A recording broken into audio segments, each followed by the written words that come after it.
Assalamualaikum warahmatullahi wabarakatuh. Salam edukasi lifelong education learning for all. Menggali pengetahuan bersama Kampus Maya 21. Alhamdulillah, puji syukur kepada Allah, salawat kepada Nabi Muhammad SAW. Saya bisa membuat video kembali dalam lanjutan. Untuk kali ini saya akan menyampaikan membaca buku sejarah tentang 100 tokoh di abad 20. Untuk kali ini saya akan membacakan, mengulas tentang sejarah dari seorang tokoh yang disebut dengan Kahar Mujakar.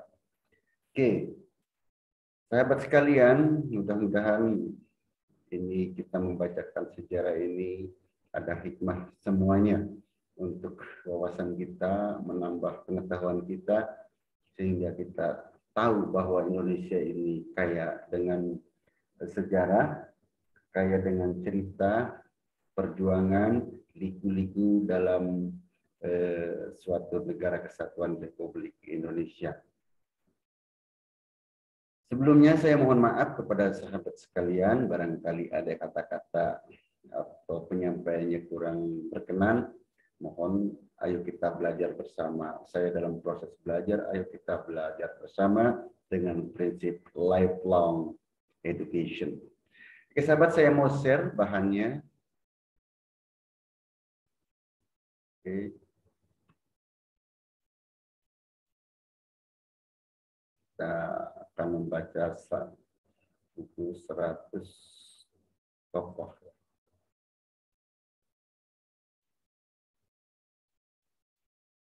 Oke, ini kita ke Abdul Kahar Mujakar, mantan pejuang 45, pemimpin gerakan separatis. Bagaimana perjalanan dari seorang Abdul Kahar Mujakar? Ayo kita bersama-sama cermati, dan ini merupakan sejarah, termasuk dalam sejarah perjalanan bangsa Indonesia. Dan di sini dalam sebuah buku saya baca merupakan sebuah kategori 100 tokoh yang membuat adanya Indonesia di abad 20. Oke. Kita awali di sini. Nama Abdul Kahar Mujakar lebih dikenal sebagai sosok pemberontak. Namun apabila kita mencermati lebih dalam latar belakang di balik sikap politiknya, kita akan tahu bahwa dia adalah korban di balik proses alamiah pembentukan tentara sebagai organisasi yang profesional. Nasibnya yang seolah mewakili nasib orang-orang daerah yang tidak bisa menentukan nasibnya sendiri. Ini bahasa ini merupakan karena disebut alamiah itu karena nanti kita temukan bahwa Kahar Mujakar itu seorang yang masyarakat yang ingin membela negaranya Indonesia, masuk ke dalam tentara, cuman kebetulan beliau adalah sosok yang dari masyarakat biasa, sehingga dari latar belakangnya mungkin tidak mendukung. Oleh karena itu inilah awal dari perjuangan seorang Kahar Mujakar yang sampai membentuk organisasi separatis. Oke sahabat, lanjut. Kahar lahir tanggal 24 Maret 1921 di Kampung Lalnipa, distrik Ponran. Ayahnya bernama Malinrang, keturunan bangsawan yang cukup kaya dan terpandang. Setelah tamat sekolah rakyat di Lanatia, Kahar melanjutkan studi ke Jawa. Ini perjalanan waktu masih pemudanya, jadi di pendidikannya beliau ini adalah sebenarnya bukan orang biasa, karena di sini dinyatakan orang bangsawan, artinya orang yang berkecukupan. Makanya beliau ini seorang yang pemberani juga. Ia memilih Solo dan masuk sekolah Muallimin yang dikelola Muhammadiyah. Masa studinya hanya berjalan 3 tahun, 1938 sampai 1941. Kemudian terputus karena ia terpikat dengan perempuan asal Solo yang lalu dinikahinya. Jadi pendidikannya tidak sampai tuntas. Di sini disampaikan bahwa Kahar Mujafar itu kemudian nikah dengan orang Solo. Selanjutnya, ia kembali ke Lanipa. Keluarga besarnya gempar karena ia membawa istri orang Jawa. Di kampung halaman, ini halaman, ini saya salah ngerti. Di kampung halaman, Kahar aktif dalam organisasi kepanduan yang berafiliasi dengan Muhammadiyah, yaitu Hizbul Waton. Jadi dia ikut ke organisasi ya. Masih mudanya nih, tapi ini sudah beristri orang Jawa gitu ya. Kemudian selanjutnya Jepang itu masuk ke Indonesia dan Kahar tertular euforia yang berharap Jepang bisa membebaskan Indonesia dari Belanda. Begitu bersemangatnya sampai ia naik sepeda ke Rapang hanya untuk bertemu pemimpin pasukan Jepang. Singkatnya ia berhasil menarik hati para saudara tua selama pendudukan Jepang di Sulawesi Selatan. Ia bekerja sebagai pegawai Nippon Ryokopo di Makassar. Mungkin Pak Kahar Mujafar ini dulu menyangka bahwa Jepang itu datang ke Indonesia itu ingin membela Indonesia karena menganggap saudara gitu ya, menganggap saudara, membantu Indonesia, ingin membebaskan dari Belanda. Makanya beliau ini mau bergabung dengan Jepang sebagai di sini sebagai pegawai gitu. Artinya dia itu membantu, seolah-olah beliau itu menganggap bahwa Jepang itu akan membantu Indonesia. Itu makanya beliau itu masuk ke Jepang, ikut dengan Jepang sebagai pegawai. Oke, lanjut. Namun di tengah keluarga besar, sikap Kahar yang anti feodal membuatnya tersingkir. Ia dituduh memicu permusuhan di kalangan kaum bangsawan Luwu sehingga dikenai hukuman Ripaupangi tanah atau diusir dari Palopo, tanah kelahirannya. Kahar pun kembali ke Solo untuk mendirikan perusahaan dagang dengan nama Usaha Semangat Muda. Ia meluaskan usahanya sampai ke Jakarta dengan mendirikan toko Luwu. Di tokonya ini Kahar beberapa kali mengadakan pertemuan politik. Ini sudah mulai ke arah politik dan Kahar itu tersingkir karena tidak suka dengan penjajahan. Kalau yang berbau penjajahan, Pak Kahar ini tidak suka, makanya dianggap menjadi biang keladi permusuhan sehingga Kahar dikeluarkan dari Paloponya ini, diusir lagi dan beliau balik lagi ke Jawa, ke Solo, kemudian buka usaha.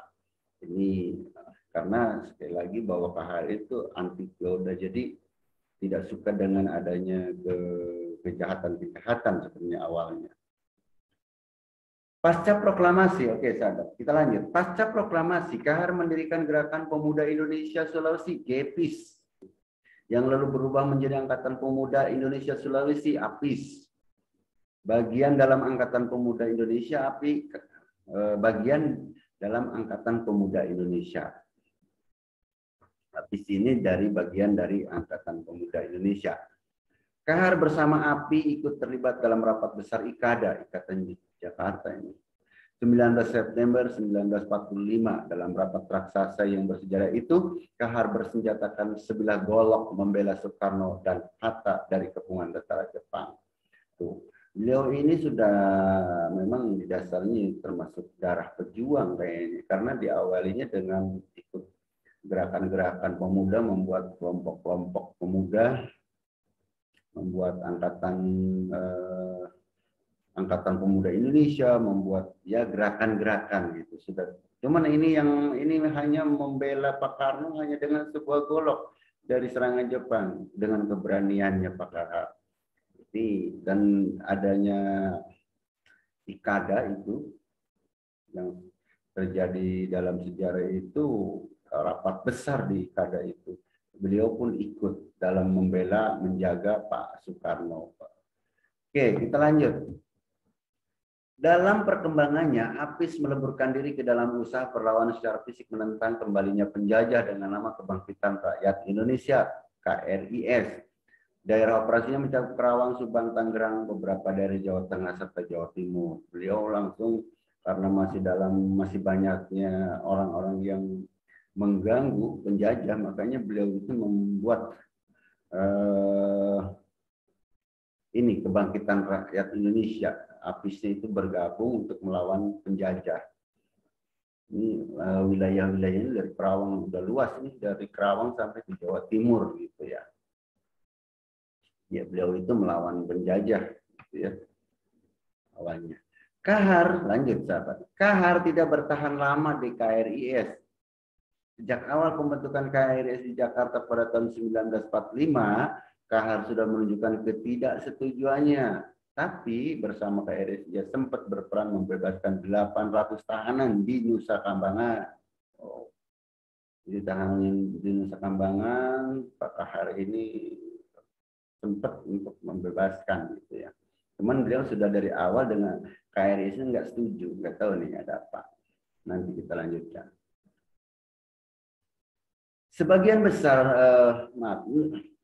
besar adalah laskar yang berasal dari Bugis Makassar. Oh, ini saya belum tuntas. Jadi yang dibebaskan dari Nusa Kambangan ini laskar yang berasal dari Bugis dan Makassar. Laskar ini kemudian diberi pelatihan militer di Pingit, Yogyakarta, dan menjadi bagian angkatan perang RI yang diperbantukan pada markas besar tentara. Jadi ini yang tadinya ditahan di Nusa Kambangan, dan terus dikeluarkan oleh Kahar, kemudian dilatih perang. Oke, kita lanjut. Karir militer Kahar mulai cerah ketika ia ditugaskan menjadi Komandan Persiapan TRI Tentara Republik Indonesia di Sulawesi. Oh, sudah ada kepercayaan untuk sebagai komandan persiapan. Kesatuan tentara di luar Jawa disatukan dalam Brigade 16. Brigade 16. Masalah mulai muncul nih, sudah masalah muncul nih ketika ia mulai tersingkir oleh perwira-perwira yang memang mempunyai pendidikan formal dan kemampuan teknis militer yang memadai, walaupun mereka kurang memiliki karisma di kalangan prajurit. Di sini sudah mulai ada masalah. Sebenarnya Kahar itu sudah diberikan kepercayaan, cuman karena terdampak dari pendidikan formalnya kurang cukup dan kemampuan teknisnya ini sebenarnya walaupun kurang memadai orang lain, kurang bagus lah istilahnya, dan karismanya pun atau kewibawaannya kurang, berbeda dengan Kahar.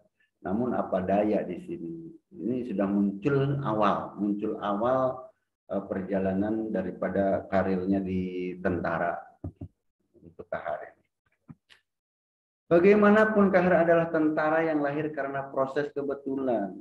Walaupun pengaruhnya sangat kuat di antara anak buahnya. Sebenarnya Kahar itu kan tentara yang dulu yang mau orang masyarakat yang mau masuk ke dalam tentara karena membela tanah airnya yang sedang dijajah. Makanya disebut proses kebetulan, itu bukan dari proses pendaftaran secara karena alamnya saja. Kahar hanya diposisikan menjadi orang kedua dalam brigade ini. Dari pengangkatan Letkol J.F. Warau sampai Letkol Lembong sebagai pemimpin brigade, Kahar menolak mengakui mereka.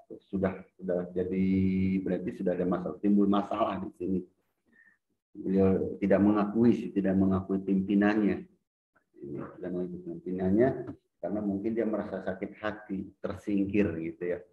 Bahkan ia memberi instruksi untuk tidak berhubungan mereka jika tidak seizin atau persetujuan umum. Mungkin bagi yang sudah fanatik dengan Kahar, pasukan pusatanya, dia ngomong jangan sampai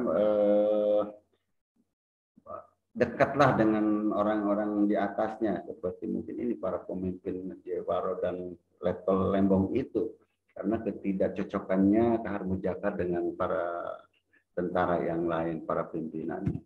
Lanjut, sahabat.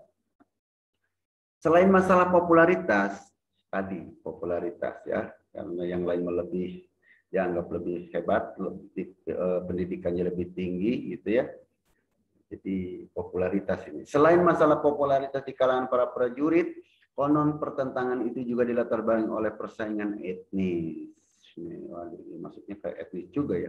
Kahar merasa orang-orang Manado Minahasa yang menjadi anak emas dalam kemiliteran yang formal. Jadi mungkin udah cemburu sosial etnis ini karena dia orang Sulawesian kan.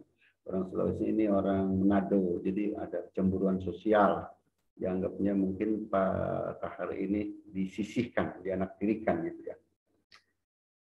Selanjutnya sahabat, kebetulan kedua letkol itu memang berasal dari Minahasa. Kahar pun melepaskan jabatannya sebagai wakil komandan brigade 16.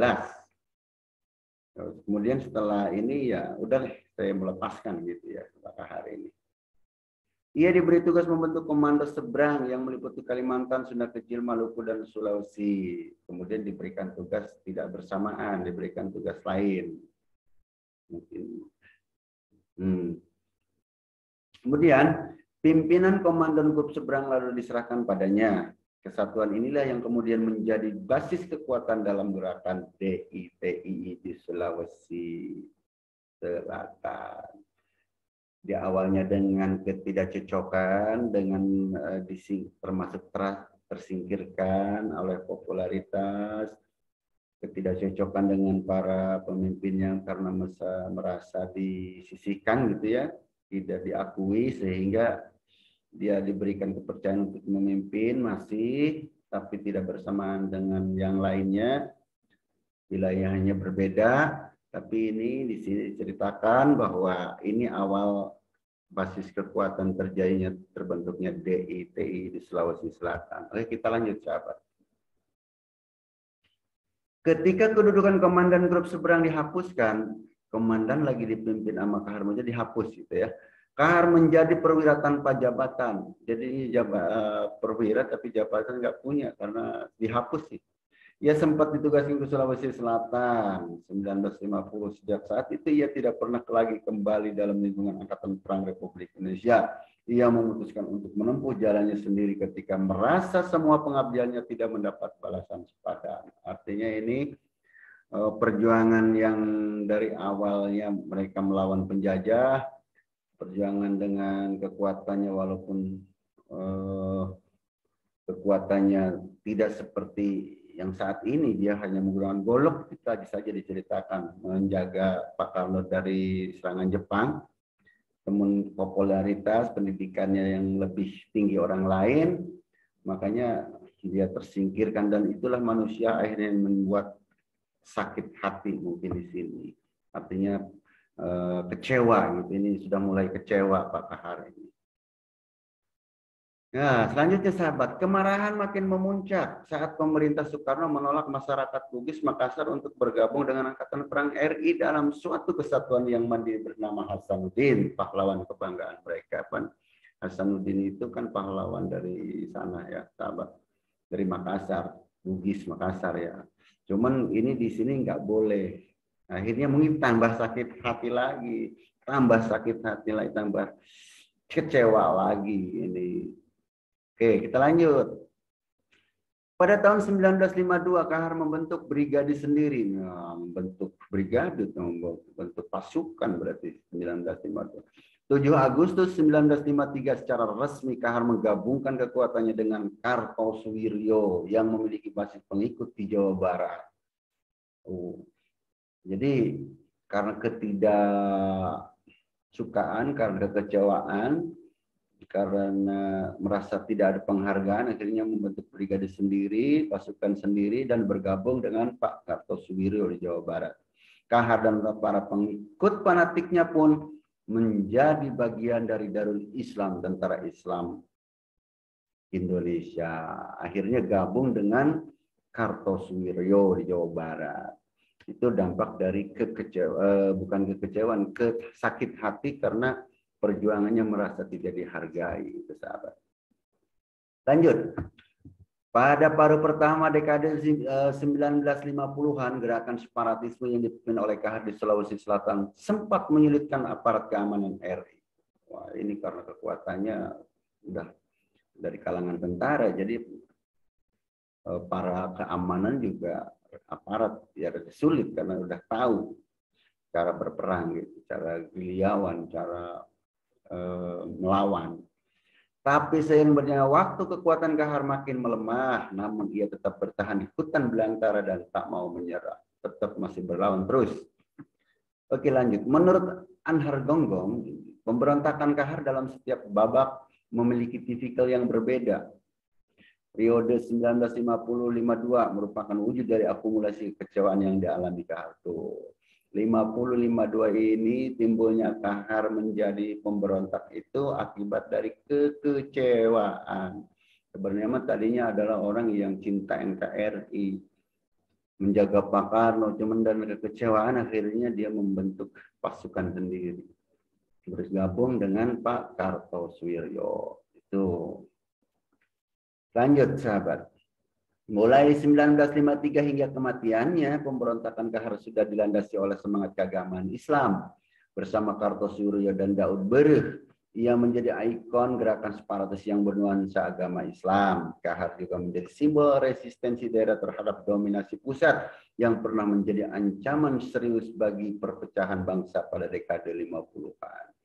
Yang awalnya Pak Kahar ini pejuang ikut membela negara, karena dikecewakan akhirnya Pak Kahar menjadi orang yang pemberontak, gabung dengan Pak Kartosuwiryo yang tadinya tidak ada basis agama, tidak ada istilah gerakannya tidak bernuansa Islam, tapi dengan bergabung bersama Kartosuwiryo akhirnya timbullah gerakan separatisnya itu bernuansa Islam gitu. Ini mungkin tadinya tidak berdasarkan pada gerakan separatisnya, tidak Islam, hanya kekecewaan saja gitu. Tapi setelah bergabung dengan Kartosuwiryo hanya membentuk DITII. Oke, kita lanjut. Pemberontakan Kahar yang melibatkan 15.000 pengikut itu berakhir dengan kematian Kahar pada tanggal 2 Februari 1965. Jadi Kahar meninggal tahun 1965, tanggalnya tanggal 2 Februari 1965. Maaf. Kahar termasuk salah satu nih, Presiden atau Khalifah Republik Persatuan Islam Indonesia, RPII. Tewas ditembak Kopral Sadeli dari divisi Siliwangi di pinggir sungai Lasalo. Oh, sekian. Oke. Jadi gini sahabat, ini kita artinya dari sebuah awalnya baik, dengan adanya kekecewaan, dengan kemarahan karena merasa disingkirkan, akhirnya timbullah suatu pemberontakan. Ini menjadi pembelajaran buat kita semua. Jadi kita semua jangan sampai ya ini, kalau kitanya kuat menahan emosi ya mungkin nggak masalah, karena ini dorongan sana sini akhirnya timbulnya jadi pemberontak. Ini intinya adalah Kahar Mujakkar itu tadinya menjadi seorang pahlawan untuk membela negara, akibat dari kekecewaan hanya membuat suatu pemberontakan. Dan ini membuat sebenarnya Indonesia itu termasuk orang-orang yang luar biasa dalam pembelaan terhadap NKRI-nya. Cuman di sisi lain ya memang saling namanya manusia itu ada yang kecewa, ada yang mengecewakan. Oke, itu saja sahabat sekalian dalam kita membacakan biografi para tokoh yang sudah muncul di Indonesia di abad 20 ini. Saya sudah 3, Nasution, Abdurrahman Wahid, terus sekarang Kahar Mujakkar, dan nanti kita akan lanjutkan dengan Adam Malik sahabat. Nanti selanjutnya kita akan berbicara tentang kisah atau perjalanan biografinya Adam Malik. Itu saja mungkin sahabat, kita tutup dulu ini share-nya, kita tutup. Saya sampaikan terima kasih, mohon maaf apabila ada kata-kata yang kurang berkenan. Kita jumpa lagi dengan nanti kita membicarakan cerita atau biografi tokoh yang bernama Adam Malik. Terima kasih, mohon maaf. Assalamualaikum warahmatullahi wabarakatuh.